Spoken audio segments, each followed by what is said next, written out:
Dahulu kala, di suatu desa kecil dekat lembah yang asri, tersebutlah dua bersahabat bernama Embro dan Pipo.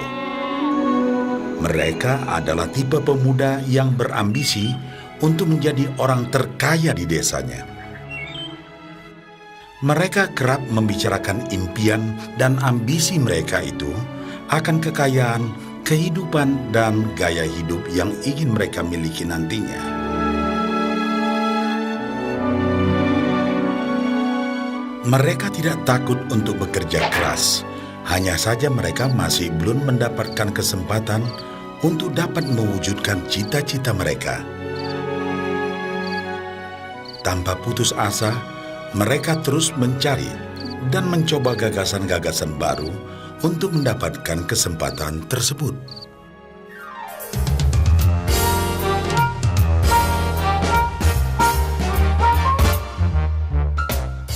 Hingga suatu hari, kesempatan itu pun datang. Desa mereka membutuhkan lebih banyak air. Oleh karena itu, kepala desa mempekerjakan Embro dan Pipo untuk mengambil air dari mata air di gunung untuk dibawa ke tempat penampungan di desa. Mereka akan dibayar sesuai dengan banyaknya air yang dapat mereka bawa. Maka mereka berdua pun menyambut dengan baik kesempatan ini. Embro dan Pipo pun segera melaksanakan pekerjaan tersebut dengan bersemangat. Setiap hari, sejak pagi hingga sore, mereka bergegas menuju mata air dengan membawa ember masing-masing. Mereka bekerja keras untuk membawa air sebanyak mungkin ke tempat penampungan air di desa.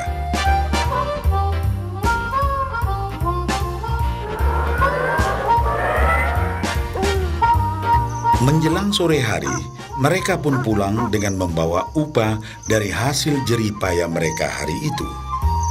Embro merasa puas sekali dengan pekerjaannya itu dan besarnya upah yang ia dapatkan.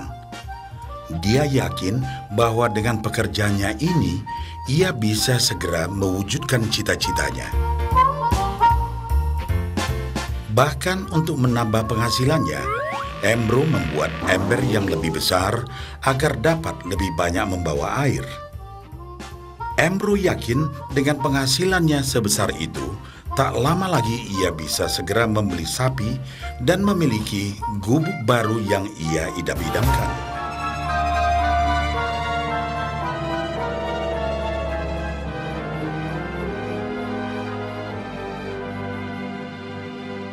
Lain halnya dengan Pipo. Dia merasa tidak nyaman dengan cara yang mereka lakukan itu. Ia mencari cara yang lebih nyaman untuk mendapatkan lebih banyak uang. Suatu hari, Pipo mendapat sebuah gagasan.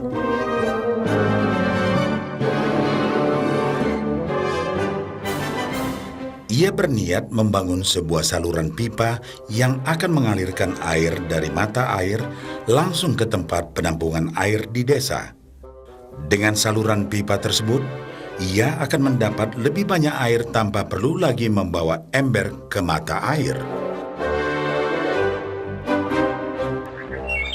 Ia sangat antusias dengan gagasannya ini. Pipo pun mulai menceritakan gagasannya ini kepada Embro dan mengajaknya bekerja sama. Tetapi Embro tidak sependapat. Ia bahkan mentertawakan gagasan Pipo tersebut karena merasa dirinya mampu mendapatkan lebih banyak uang. Embro pun lebih sering lagi mengambil air dengan ember dan bahkan menggunakan ember yang lebih besar agar dapat membawa lebih banyak air ke desanya. Dengan cara ini, Embro yakin penghasilannya akan meningkat.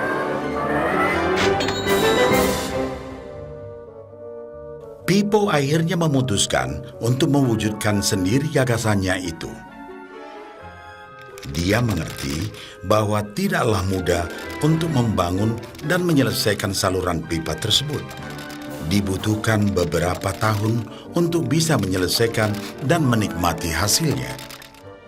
Namun tekadnya telah bulat. Ia pun tetap bekerja mengangkat air dengan ember setiap hari seperti biasa. Tetapi di akhir minggu dan setiap ada waktu luang, Pipo bekerja keras menggali tanah yang banyak berbatu untuk membangun saluran pipanya. Pada bulan-bulan pertama, hasilnya hampir tidak kelihatan. Orang-orang desa mulai banyak mentertawakan dan mencemooh Pipo. Mereka menjulukinya Pipo si manusia saluran pipa.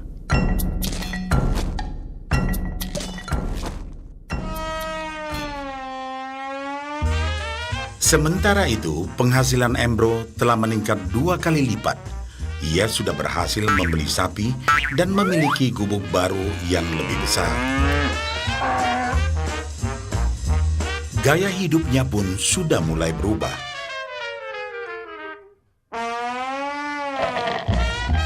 Ia sering menghabiskan waktu sepulang kerja di bar, menikmati hasil jerih payahnya mengangkat ember. Namun, tanpa disadari, badan Embro kini mulai jadi bungkuk karena begitu beratnya ia harus mengangkat ember besar setiap hari. Raut mukanya pun terlihat kelelahan.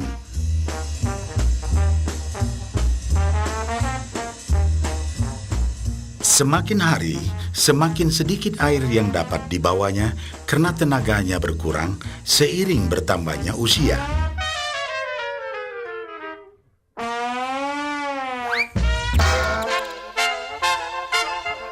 Bulan berganti bulan, tahun berganti tahun. Dan akhirnya, Pipo berhasil menyelesaikan saluran pipanya.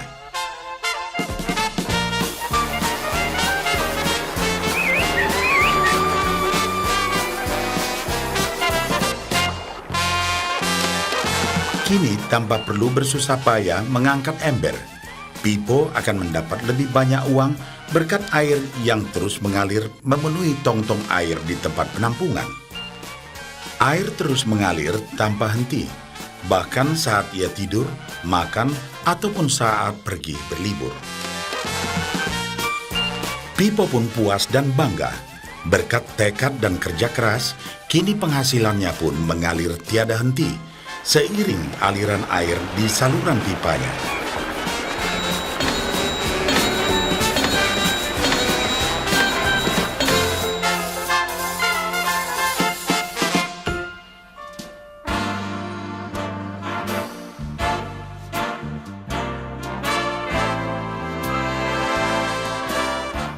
Setelah melihat cerita Embro dan Pipo, kita sadari bahwa cerita mereka menggambarkan kehidupan kita. Pekerjaan yang dilakukan mereka melambangkan apa yang dilakukan kebanyakan orang dalam mendapatkan penghasilan. Embro mendapatkan penghasilannya dengan cara menggunakan ember. Ia harus pulang pergi mengisi embernya dari mata air ke desa untuk ditukarkan dengan uang. Untuk meningkatkan penghasilan, yang dilakukan Embro adalah dengan cara lebih rajin pergi ke mata air dan juga memperbesar ukuran embernya. Dalam kehidupan yang nyata, sangatlah normal kalau kita ingin meningkatkan penghasilan, kita harus bekerja lebih keras. Misalnya, dengan bekerja lembur atau mungkin mendapatkan pekerjaan tambahan. Kita juga dapat memperbesar ember kita, yaitu dengan menerima posisi pekerjaan yang lebih tinggi. Sebagian besar dari kita menukarkan waktu kita untuk mendapatkan uang. Seperti juga Embro, kita pun memiliki waktu yang terbatas untuk dibarterkan menjadi uang. Dan kita tahu, setiap orang hanya memiliki 24 jam per hari, dan tidaklah mungkin kalau kita membarterkan seluruh waktu kita untuk bekerja. Dan yang lebih sulit lagi, yaitu jika kita tak mampu lagi membarter waktu kita, karena alasan usia, kesehatan, ataupun alasan lainnya sehingga penghasilan kita terhenti sama sekali. Tetapi coba perhatikan apa yang dilakukan Pipo. Secara bijaksana, Pipo tidak membarterkan seluruh waktunya hanya untuk mendapatkan penghasilan yang terbatas. Tetapi dia menggunakan sebagian waktu yang dimilikinya untuk membangun saluran pipa, karena dia tahu bahwa saluran pipa ini akan mendatangkan penghasilan yang berkesinambungan tanpa dia harus membarterkan seluruh waktunya. Dia tahu bahwa suatu hari nanti, mungkin karena alasan usia atau kesehatan, dia akan tidak dapat lagi membarterkan waktunya dengan uang. Sedangkan bila ia mampu mewujudkan gagasan saluran pipanya itu, dia hanya perlu bekerja keras sekali saja untuk membangun saluran pipa. Setelah saluran pipa selesai, maka penghasilan akan terus mengalir bagi Pipo. Pipo telah menunjukkan kepada kita bahwa untuk mendapatkan penghasilan, kita tidak selalu harus dengan cara barter waktu dengan uang. Ada cara lain yang lebih baik. Bagaimana dengan Anda?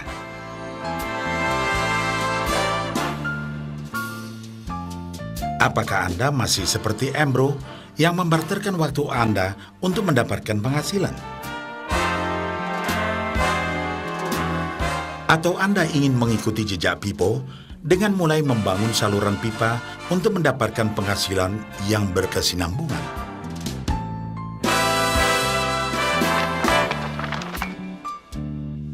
Jika Anda tertarik dengan gagasan saluran pipa, hubungi orang yang meminjamkan VCD ini agar Anda dapat segera mulai membangun saluran pipa penghasilan Anda saat ini juga.